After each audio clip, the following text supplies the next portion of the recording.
ever wondered why some people seem to have a gift for music? Have you ever wished that you could play by ear, sing in tune, improvise and jam? You're in the right place. Time to turn those wishes into reality. Welcome to the Musicality Podcast with your host, Christopher Sutton. Have you ever stopped to ask yourself where chords come from?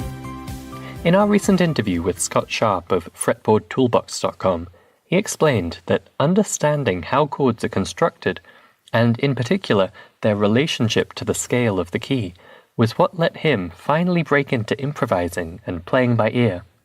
And it's been the basis of his popular Fretboard Toolbox books for guitar, piano, and other instruments.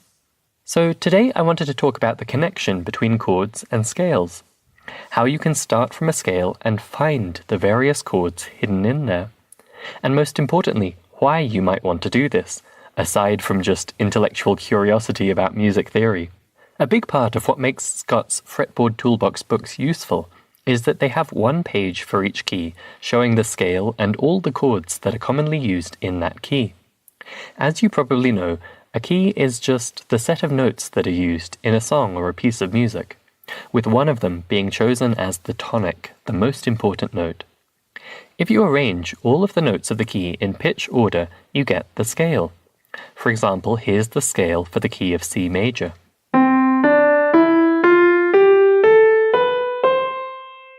And as Scott pointed out, there are also certain chords that belong to the key. When we talked with Sarah Campbell about her 4-chord songs camp in an interview recently, that's referring to using the 4 most common chords in a key. But how do you know what those chords are for a given key? The answer is that they can be found in the scale. Supposing we didn't know how chords are built, and we wanted to build some chords from the scale. We might begin by deciding to build one chord starting from each of the 7 notes of the scale. We know that chord means multiple notes played together, and 2-note chords sound a bit boring, so we'll aim for 3-note chords. Our first try might be to just pick adjacent notes. For example, if we're starting from the first note, C, in the C major scale, we might try making a chord from C, D, and E. Now, anyone who's seen a young child go up to a piano and shove the palm of their hand down on the keyboard to play a bunch of notes all together knows that the resulting sound from playing adjacent notes is not so great. Here's that C, D, and E chord, for example.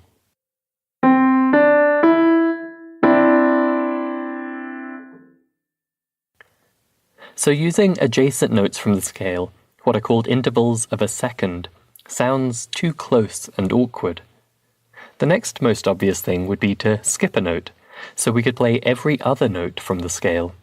That's called an interval of a third. In our example, that would be C, E, and G.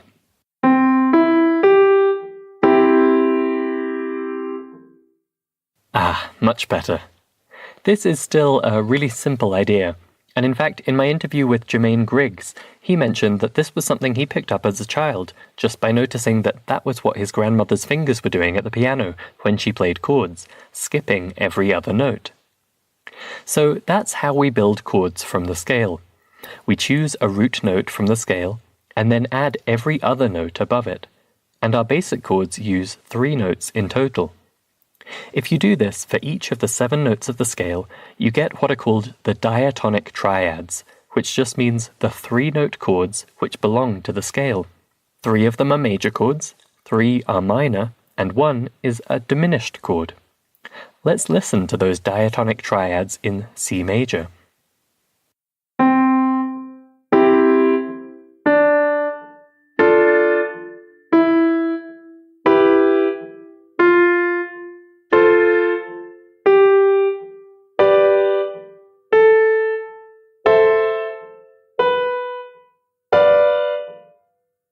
If you want to build the next most complicated type of chord, a 7th chord, we actually just do the same thing again, adding another third on top of each triad. So that's the music theory of how chords are found in the scale, but how does that work in practice on an instrument? I mentioned piano a couple of times there, and it's an easy visual because of the way the keyboard is laid out.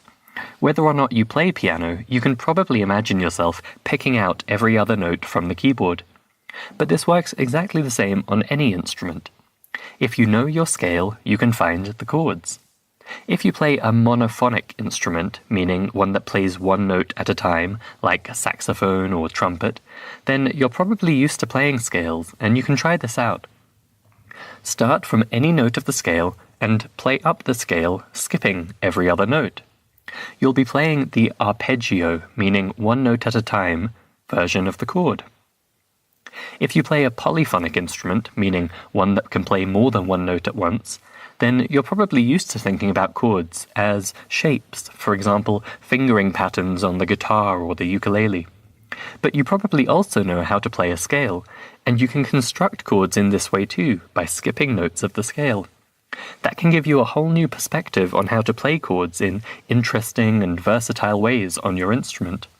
Okay, so we know how to find chords in scales, and we know how to do this on any instrument, but what's the point? Why should you find chords in scales? Well, I just mentioned that musicians who play instruments that can produce chords tend to think in terms of the fingering shape for that chord, rather than in terms of the scale. So what's the point of talking about finding chords in scales instead of just using these fingering positions? Well, with my music theory hat on, I'm obliged to say how valuable and important it is to understand the theory of where chords come from. And that's true.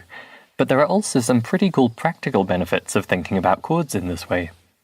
The first is related to that intellectual understanding. You're empowered to figure out the main chords for a key from scratch yourself. Just by listening to this episode, you've learned everything you need to know. Start from a note in the scale, add 2 more notes above it by skipping every other note, and you've formed the chord. Suppose you're sat with your instrument trying to figure out the chords of a song by ear.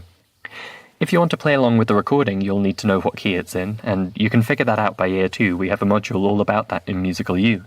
But if you're playing solo, you don't even need to know that. You can just pick a key yourself that you know the scale for.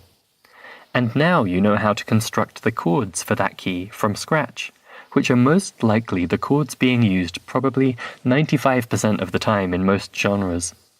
Build your chords from the 1st, 4th, 5th, and 6th notes of the scale, and you're ready to tackle any of the thousands of 4-chord songs out there. Of course, this is also super useful for songwriting. If you want to come up with a sequence of chords that sound good together, just find the chords in the scale like we've talked about, and you've shortcutted your way to a nice-sounding chord progression. And it's not just about figuring it out from scratch yourself. As we learned in that episode with Scott, you can get a quick reference sheet that reveals to you at a glance what chords go in each key. But there is still great value in understanding how the chords fit into the scale. For example, that can give you insight into how the melody and the chords relate to each other. We talked about this in our recent episode on chord tones. To play melodies by ear or improvise well, it really helps to know which notes are in each chord. That may sound basic, but it's actually easy for musicians who play polyphonic instruments like guitar or piano to think just about chords as a whole object and lose sight of which notes belong to each chord. Getting your head around how those chords are derived from the scale helps give you that shared mental framework for how harmony and melody are connected. That goes for your brain and for your ears. I was a guest recently on Tim Topham's Creative Piano Teaching podcast, and we were talking about solfa. And one thing we talked about was how helpful solfa can be for understanding harmony, because it really hammers home that connection between the notes of the chords and the notes of the scale. This connection works both ways. You can get insight into how the melody or an improvised solo works by knowing how the notes of the chords fit into the scale. But you can also understand the chords better.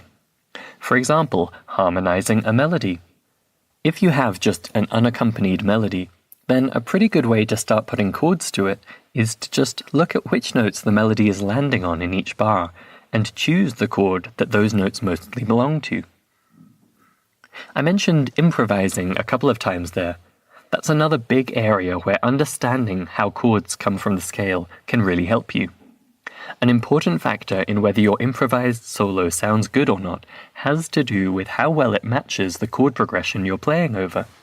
At Musical U, we teach an approach to improvisation which makes use of what we call playgrounds and patterns, things which can help you go directly to sounding good while still giving you space to explore your own musical ideas. One example of that is to start improvising by sticking to the notes of the scale for the key you're in. That makes sure you won't play any wrong notes, if there is such a thing as a wrong note.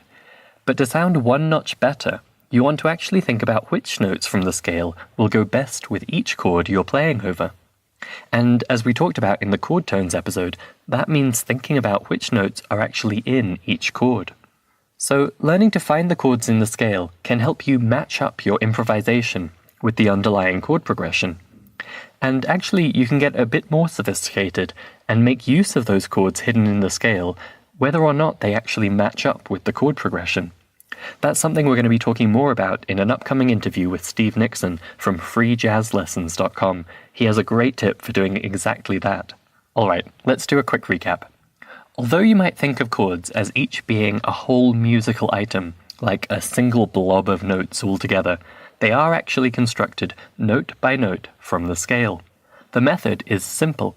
For each note of the scale, we can construct a triad, meaning 3-note chord, just by adding every other note above it. For example, in C major, you can start on D, then skip E, add F, skip G, add A, and you get D, F, A, which is the D minor chord.